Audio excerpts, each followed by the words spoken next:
Hi everyone, this is Real World Audio, and we are back with Jean Hiraga's Altec speakers. Um, Jean Hiraga, he was famous for basically fathering the triode revival for the Western world. The 300B tube is basically sought out because of him. He was the first one who built a 300B tube amp in the Western world, and thanks to him it spread like wildfire. And also it was him who realized and recognized for us Westerners that if you have a low power, no feedback amplifier, then you need the proper loudspeaker to use it with. And he has been experimenting with this for many decades, and in 2009 this was his statement solution that he found to be the best representation for a high efficiency loudspeaker using Altec drivers, and the website is sixmoons.com. You can read the address there, and hopefully I won't forget to type it in the description section of this video. So let's just scroll down a little bit, and this was so actually Jean Hiraga made 10 pairs of these loudspeakers. If you manage to find a pair, then you are probably a really happy camper. And just let's see what's the deal with these speakers, because I promised that I'm going to talk about them a couple months ago and compare them to my Altecs, which are, let's see if you can see them, which are right there. You see, I don't want to move the camera because then it will take ages to reset it. So now we had a quick sneak preview. But if you look at my Altec implementation and Jean Hiraga's, in the outside they look almost exactly the same. So almost like the same size, similar size box, driver mounted at the top. There's something which looks like a port at the bottom, and actually I have to say that the similarities start here and end here, because nothing else is similar between these two approaches, these two implementations. And I'm going to talk to you as much about Jean Hiraga's implementation as I have information for, because on this website there are no photos of the insides of the cabinet, but I recall reading about these somewhere, but I've been searching online and I just cannot find any other information. So let's see what is mentioned on top here. So nothing really much about this, just that it's using the 604 Altec duplex 15-inch compression drivers. Some people call it 15-inch, others call it 16-inch because it's a little bit bigger than 15. So it has a bigger basket than your average 15-incher. And the 604 basically, let's see, somewhere bigger. Maybe here you can see it bigger. Let's zoom in. It is a coaxial driver, so it means it has that 15, or let's call it 16-inch cone, and in the middle there's a horn coming out, and the horn is driven by a different driver. So it is two drivers put together. One is a large cone driver, and the other is a compression driver with a horn. So and the cone part of the driver, the large one, is basically the 515 driver, so is the same as I'm using for my woofer. So in my implementation I have the compression driver and the cone separate. So in here 604 has the two put together. So because of that they have marked differences, and also they have similarities. So the similarity is the mode of operation. They use the same motor structure, the same, I would say, similar frame for the bass, for the woofer.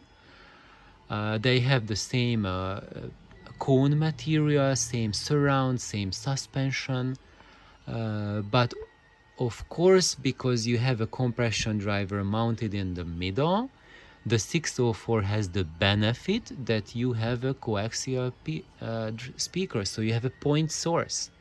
So you have a much better pinpoint imaging coming from the 604 compared to using what I use, the 515 plus a separate compression driver. Because in this case I have a distance between the source of the high frequencies and the source of the low frequencies. So that's why with my implementation you will not get that type of razor sharp imaging that us audiophiles are used to. And I believe at this point many will start to boo because many of us think and believe hardly that pinpoint imaging is what makes audiophile equipment audiophile, if you cannot have that, then it's absolute trash. Living with my speakers, I really, actually I was thinking about along these lines as well, and myself, I have been a single driver person my whole audiophile career, so it means that single point source which gives you like really precise imaging and really accurate stuff. However, these big Altecs made me completely revisit my audio beliefs, and I have to tell you guys that how my 515 plus 288 compression driver Altex image, it's much more accurate and much more faithful to what you get from real life than what you get from most single point, single source images. Because when you get the single source imaging, you also get with pinpoint accuracy the defects of the recording process, because how the microphone hears is a very different way how our brain picks up sound. And with my implementation of my two drivers, I figured out to have a way to use them which can recreate the original feel of sound, how we hear with our ears. I mean, not ears, ears. It's too early, ma'am. I haven't had enough tea yet. Sorry. So how a loudspeaker maps sound is a very involving process, and I would say it's not the technology that will make it ultimately work or not. And with my experience, I can tell you that it's not like a two-way or coaxial, one or the other is good or not, because ultimately both have their advantages. So you will have like small scale music being rendered more to your like, possibly, and more even to my like, then it could be done with my implementation, which is the multi-point source. However, when we talk about large-scale music, which is an orchestra, also when you listen to movies and concerts, like let's say like a Pink Floyd concert or a rock concert, then with my implementation, it gives you a credible feel that you are at a live venue, and I hear what I hear at a live concert hall. And when you have a pinpoint source, then the image is what you are getting is a little bit artificial compared to that. And the other difference between using a coaxial driver and separate drivers is that here, because of the limitations of the horn, these two drivers have to be crossed around 1.6 kilohertz. So your compression driver cannot go lower because of the inner horn's dimensions. So here we will have an example. So this is how that inner horn looks like, and I have no clue what this picture is, but it's some sort of photoshopped picture because there is no such thing, I think, on Jean Hiraga's speaker solution, and Altec didn't make anything like this, so I have no idea what this picture should represent, but it gives you an accurate rendering of how a small multisectorial horn looks like, and you have something similar here at the center, and that works down to only about 1.5 kilohertz or so. So that means that your cone will have to produce the music up to 1.5 kilohertz or so, which is asking it to play in the mid-range and some of the lowest high frequencies as well. I would say basically 1.6K, and it also will have output even at 3-4 kilohertz or higher. And that's where a problem arises, because these drivers, because of their size and structure, they will start to have breakup mode around 3.6 kilohertz.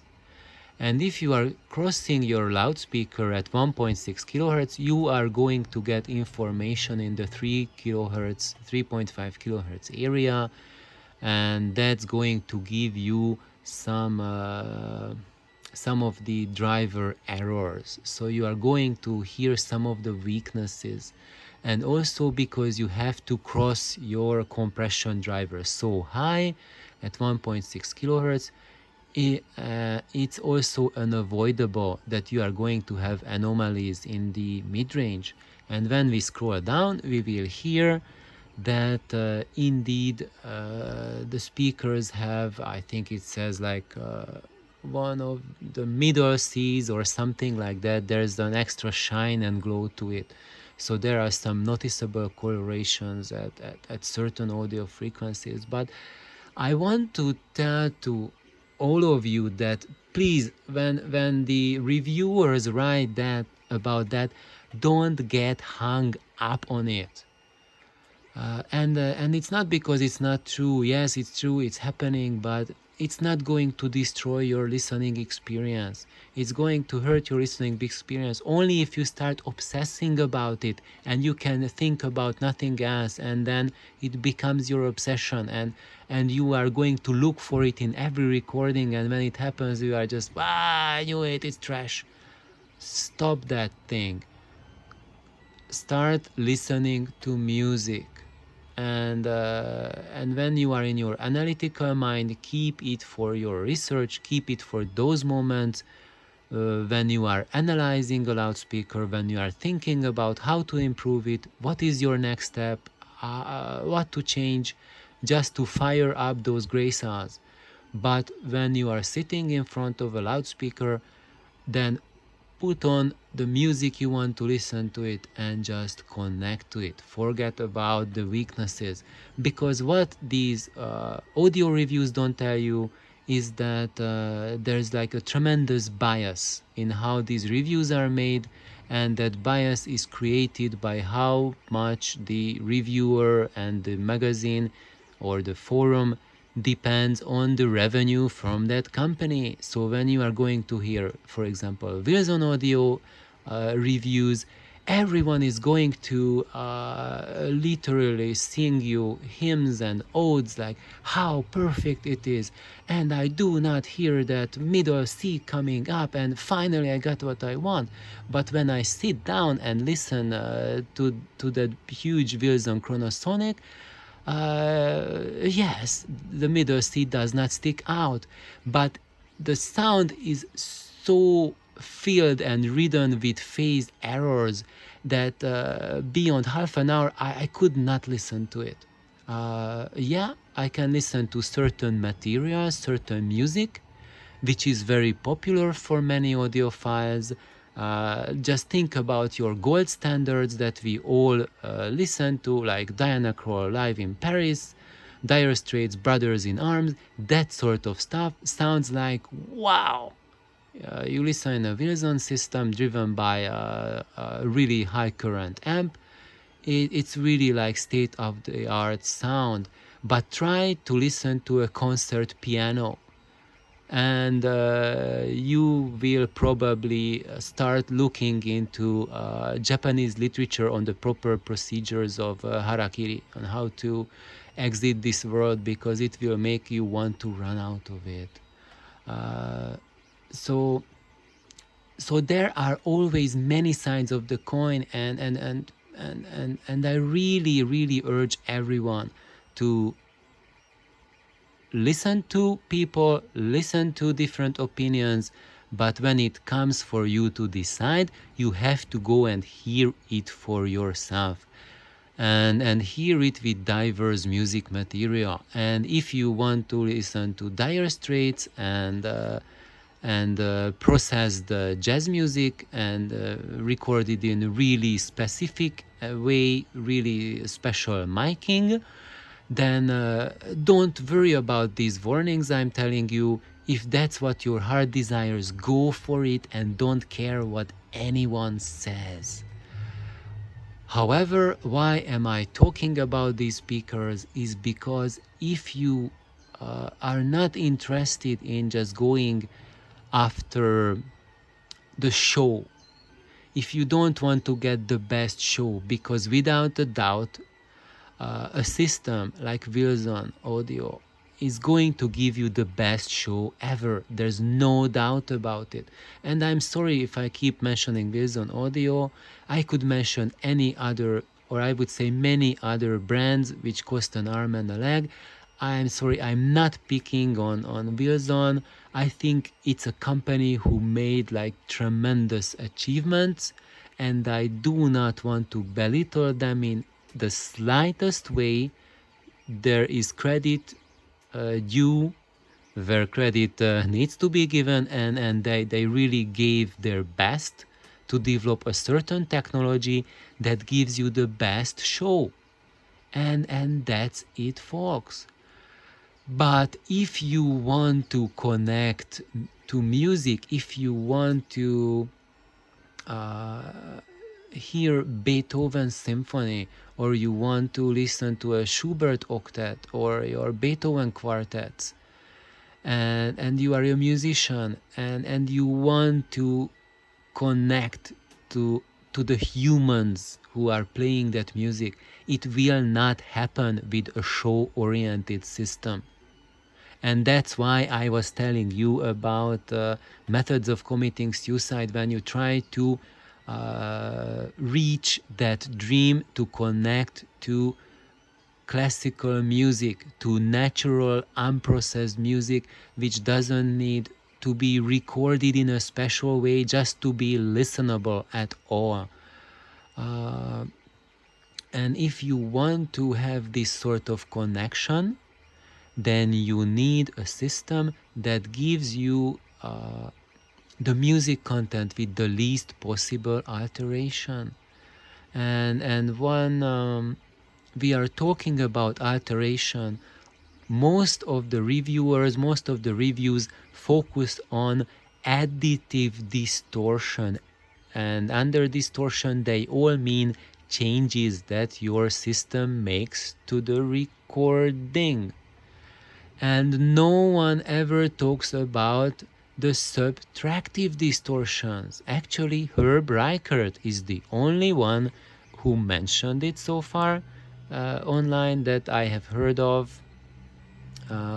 So if you look into the Steve Gutenberg, the audiophiliac, look up his interviews with Herb Reichert, and he's talking about this, that there's two kinds of distortion, additive and subtractive. And I'm telling you that all the audio industry focuses on is the additive distortion. And no one is looking at what your gear takes out from the music. And the way it happens with our current technology, which is show-oriented, is that it takes out a lot of those stuff that your system adds to the sound, but it also takes out the heart and soul of music. So all you are left with is like the gift wrap of a present. So you are just seeing the outside, the outer shell of sound, and you are not getting music. So thank you for tuning in. Now this review and seemingly philosophical review seems to be taking too long, and now I'm going to cut it, and the next video is going to be about the cabinet design of these Hiraga loudspeakers. And thank you for tuning in. Please like and subscribe. I hope this video was informative. I gave you very little technicalities about single point source coaxial drivers versus two-way, but truly I had to tell you what I told you, because it is the fundamental question in audio that no one is addressing. I would say Herb Reichert, he is going around, dancing around this project, introducing it to you guys, but he hasn't spelled it out. Jean Hiraga is also getting there, and I would say this entire audio underground is focusing on this subject, how to connect back to music. And this is what my channel is about. That's what I'm introducing to you. That's why, and in my audiophile pursuit, I have made it my priority to figure out the technical aspect of how music becomes seemingly perfect or perfected yet mechanized sound, or how to keep it pure. But when you keep it pure, it means you keep it fallible, you keep it human, and humans make errors. So you are getting not just the good, but you are getting the shortcomings, you are getting the failings. So when you look at a singer and you hear her singing, if you are an expert, if you know about music, you can hear the errors the singer is making, the mistakes. You can hear what she could do better. So if you are her colleague, then you know, oh my God, she really botched up this performance. But if you are an unknowing spectator in the third row, you clap your brains out because, wow, this is the best thing I heard in your life. But if you are the conductor, afterwards you are scolding the soloist that, look, you entered too early over there, and then you were rushing through it. I cannot conduct the orchestra at that speed you are singing. So next time, get your shit under control. Otherwise, you are not singing with us during the next season. And this is where I want to lead you guys towards, to be music lovers, knowers of music, to become what musicians are. People who interpret, who translate, who absorb music, and who moved beyond the empty perspective of pure show. So thank you. Please like and subscribe. Bye bye.